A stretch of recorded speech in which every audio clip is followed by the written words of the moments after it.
the best of the week on Relevant Radio. Let's go down to Albuquerque to Diane, see if we could do to help Diane. Hello, Diane. Thanks for calling in. Thank you. Hi, Diane. I'm a little nervous, but deep breath. Take a deep breath. We're here for you. Yeah. I lost my son March 8th of 2025, so almost a year ago. Okay. And it was totally unexpected. He didn't commit suicide, but he It's all right. my husband went over to check on him because I said that, I think his dog, we live across the street, his dogs are going to get cold. You want to go put him in his house? And then he had called me, my husband, and I didn't hear the phone. And then he came over and he said, I can't wake him up. So I ran over there, and it's kind of right when I got to the fence, I thought, my baby is gone. And he was only 28. 28.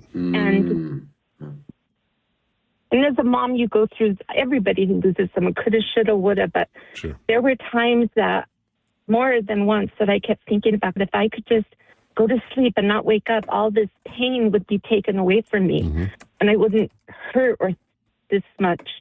I even looked up how many pills I would have to take of a certain medication, an anti-anxiety medication they put me on, to be able just to go to sleep and not wake up. Sure. I thought of calling the 988 line, but I didn't because I was afraid they would send someone to the house. Even though if I had taken my life, they were going to find me. And one of the reasons why, I'll be honest, I still think of it because I just miss him so much. And in all of my 60 years, I have never, ever been angry at God. And at the beginning, I was angry at God. Like, how could he take my son, And I asked him to help him and then I thought, well, maybe this is how God helped him by taking him home, or everybody told me that was the day God was going to call him.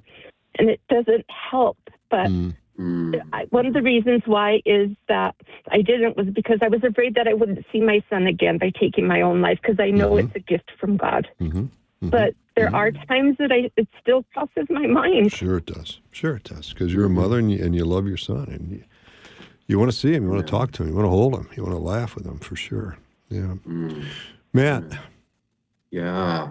Diane, thank you so much. And I mean, that takes like an added level of courage. I would truly say that you're bringing to the fore here to take in not one, but two levels of connection here. I'm going to encourage you, I don't know if you've heard of this particular program, but the AFSP, American Foundation for Suicide Prevention, they run a nationwide program called Healing Conversations for those who are suicide loss survivors especially, but I've known suicide attempt survivors and others affected by suicide to reach out, and they will you have the option of a phone visit or an in-person visit by someone who has had a lived experience or has known someone who has killed themselves as well. So, and that email is healingconversations@afsp.org. But that way you should be able to link someone there in New Mexico. And New Mexico holds a dear place for me too. That's where I and my wife married. Our son, we have a 10-year-old son. He was born in Santa Fe. It's a very special place. And so I know there's a real meaningful community there too. So if you can find a NAMI chapter there, an AFSP chapter there, all the power to you as well. And know you are far, far from alone as well. Yeah. The other thing I through this chapter of life. Yeah. The thing I would say, Diane, too, is your parish or your diocese probably have grief support groups for people who've lost loved ones. Okay. And there's great power in surrounding yourself with people who are going through the same challenges that you're going through. And so I would certainly look at that. And I think you'd find great comfort in that. And perhaps your husband as well. Maybe he'd be willing to go with you and help you through that journey. The other thing I would say is, based on our faith, we believe that he can intercede for you. He can whisper directly in Christ's ear to help you. And so I would encourage you to pray to him. And you could say, okay, you knucklehead, you're not here and I miss you and you got to help me get over this. And he can help you. Thank you so much. You're welcome. Thank you. Thank you, Diane. Yeah. Okay. We'll say a prayer for you today, Diane, tonight on the way home for sure.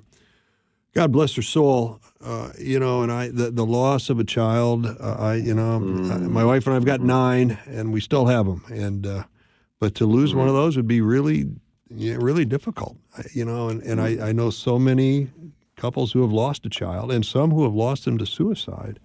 And it's a tough thing, and the pain, the grief is real. But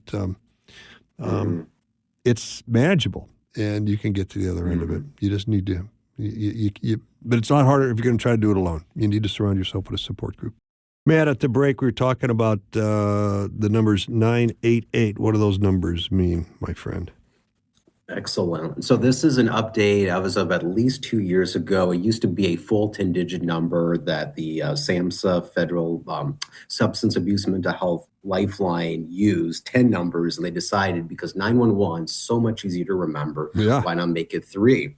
So they chose 988, and so people can call that number, they can text that number. It's open 24 hours a day, 7 days a week. So truly, it is the most responsive crisis number, probably nationwide.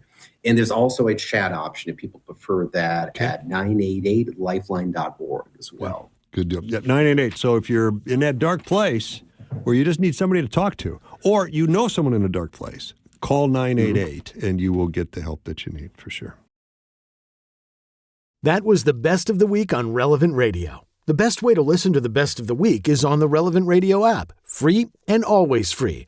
Download and share the #1 free Catholic app today in the App Store.